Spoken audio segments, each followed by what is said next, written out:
Bonjour très chers frères et sœurs, merci de me recevoir chez vous encore une fois votre frère le docteur Raphaël Ekamba. Merci.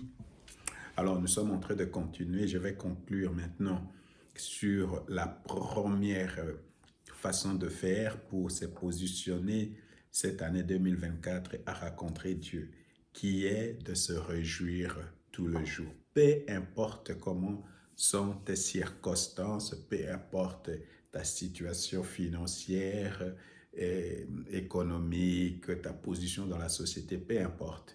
Mets-toi à te réjouir et à louer Dieu, à l'adorer, à le remercier, peu importe ta situation. Alors, j'avais demandé l'autre fois, non pas seulement de partager cette vidéo, mais aussi de liker ou d'aimer ou de laisser même un commentaire. Et tout cela, ça va nous faire du bien. Maintenant, j'avais fini par dire que quand quelqu'un est dans la joie, il s'exprime. Cette joie-là s'exprime par la louange, par le, le rire, par la danse. La personne jubile, la personne crie, la personne saute, la personne tourne, danse. Alors, il y a beaucoup de différentes sortes d'expressions de la joie. Mais nous, dans la foi chrétienne, hein, quand nous avons la joie, nous réalisons comment Dieu est grand. Nous nous exprimons aussi de la même façon. C'est pourquoi j'avais dit, quand tu veux venir dans la présence de Dieu, ne viens pas déprimé. Parce que quelqu'un qui est déprimé ne peut pas danser. La joie nous pousse à danser, à crier, à louer Dieu. Alors, pour louer Dieu, il faut réaliser combien Dieu est grand. Et c'est de là que vient cette joie-là. J'avais dit aussi que pour être rempli, quand une personne est remplie du Saint-Esprit, le signe, c'est que cette personne reçoit la joie, est remplie de la joie. Alors, pour finir aujourd'hui, je voulais vous montrer que vraiment, se réjouir dans le Seigneur, c'est une arme spirituelle. Alors, ces réjouissances se tournent toujours vers Dieu dans la forme d'une louange. Alors, quand vous lisez par exemple les psaumes 8, verset 3, là, la Bible dit que Dieu prend la louange même des enfants pour fermer la bouche de ses ennemis. Et Jésus lui-même a cité ces psaumes dans Matthieu chapitre 21, verset 16. Tu dois lire cela.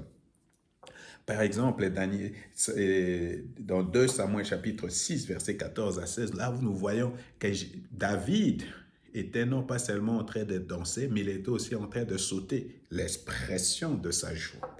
Alors, nous allons lire aussi, par exemple, dans Des Chroniques, chapitre 20, là, la Bible dit, ils devaient combattre, mais même, ils n'ont même pas combattu, mais tout à coup, ils ont commencé à louer Dieu, car l'Éternel est bon, car l'Éternel est grand, car l'Éternel est digne, car l'Éternel est fidèle et sa bonté dure pour toujours. Ils commençaient à louer Dieu, à l'adorer et tout à coup, Dieu a combattu pour eux. C'est la même chose pour toi, c'est ça la puissance de la louange.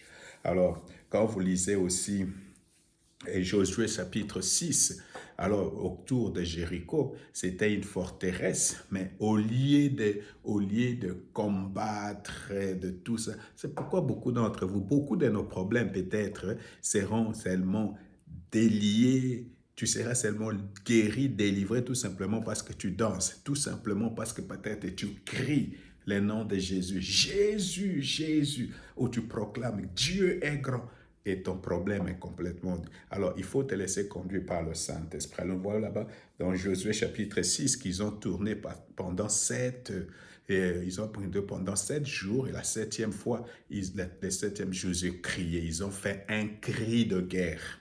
Alors, et les murs se sont écroulés.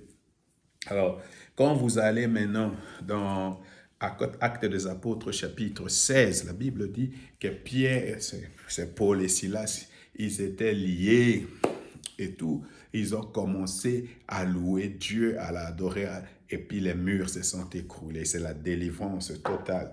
Alors, vous voyez que tout cela, la louange, résultat de notre joie, peu importe nos circonstances, va conduire à la délivrance.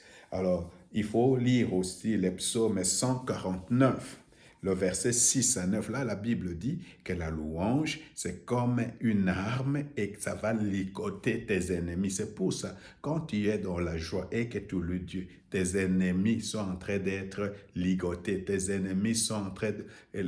Dieu est en train de fermer la bouche de tes ennemis.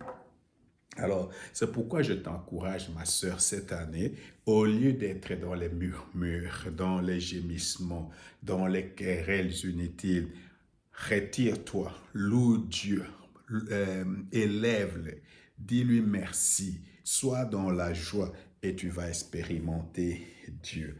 Alors que le Seigneur te bénisse.